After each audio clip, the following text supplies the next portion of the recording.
Voilà, nous aurons certainement besoin d'un juriste.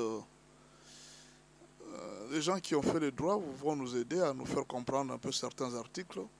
Je pense que hier, tout le monde a suivi ce que le, M. Lutundula Apalapene Apala a déclaré sur Top Congo. Alors nous allons lire les articles. Et je vous conseille chaque jour d'aller sur Leganet. Allez sur Leganet. C'est là que vous allez trouver la constitution de la RDC. Trouvez la constitution de la RDC. Habituez-vous à lire cette constitution. Généralement, lisez toujours la constitution. Quand il y a un problème, il ne faut pas attendre que les députés lisent pour vous. Vous pouvez aussi lire la constitution. Moi, je ne sais pas si le gouvernement a déjà pensé à traduire la constitution en lingala et dans les langues nationales. Ça sera bien qu'on distribue à tous les Congolais dans sa maison les articles de la Constitution. Ça ne coûte rien, mais tout le monde peut en posséder. Je pense qu'il y a un moment où l'ancien président Joseph Kabila avait tenté. Mais bon. Alors, nous sommes dans la Constitution. Il est écrit ici ceci. Titre 5 de la Constitution. Des traités et accords internationaux. Des traités et accords internationaux, c'est le titre 5 de la Constitution. Nous sommes déjà à l'article 213. Le président de la République négocie et ratifie les traités et accords internationaux. Le gouvernement conclut les accords internationaux non soumis à la ratification.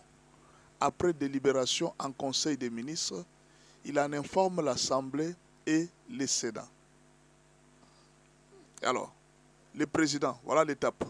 Le président va négocier et ratifier les traités internationaux, comme les deals avec les Occidentaux. On amène ça au gouvernement. Le gouvernement conclut. Voilà pourquoi, un moment, quand le président part, c'est Thérèse Kayikwamba qui suit. Thérèse Kayikwamba représente le gouvernement. Le gouvernement conclut les accords internationaux non soumis à la ratification. Après délibération en Conseil des ministres, il en informe l'Assemblée nationale et le Sénat. Donc l'Assemblée nationale et le Sénat doivent être seulement informés. Voilà, ça c'est l'article 213. Nous sommes à l'article 214. Les traités de paix, les traités de commerce, les traités et accords relatifs aux organisations internationales et au règlement des conflits internationaux. Ceux qui engagent les finances publiques, ceux qui modifient les dispositions législatives, ceux qui sont relatifs à l'état des personnes, ceux qui comportent échanges et adjonctions des territoires ne peuvent être ratifiés ou approuvés qu'en vertu d'une loi. Et cette loi, si on doit approuver, il faudra nécessairement passer par les référendums. Ce qui est écrit ensuite, nulle cession, nul échange, ni l'adjonction des territoires n'est valable sans l'accord du peuple congolais consulté par voie des référendums. Tout ce qu'on peut toucher à un territoire, quoi que ce soit aux accords internationaux de la RDC, il faut à tout prix passer par les référendums. Je pense que les juristes qui sont dans la chaîne, ils vont nous expliquer. Article 215. Les traités et accords internationaux régulièrement conclus ont, dès leur publication, une autorité supérieure à celle de la loi, sous réserve pour chaque traité ou accord de son application par l'autre partie. C'est-à-dire, quand il y a des accords qui sont signés, ces accords deviennent supérieurs à la loi. Tenez ça très bien. C'est très important. Dans les jours qui viennent, on en parlera.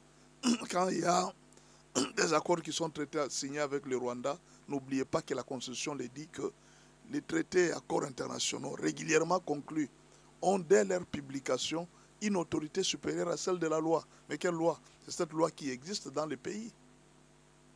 Sous réserve pour chaque traité ou accord de son application par l'autre partie.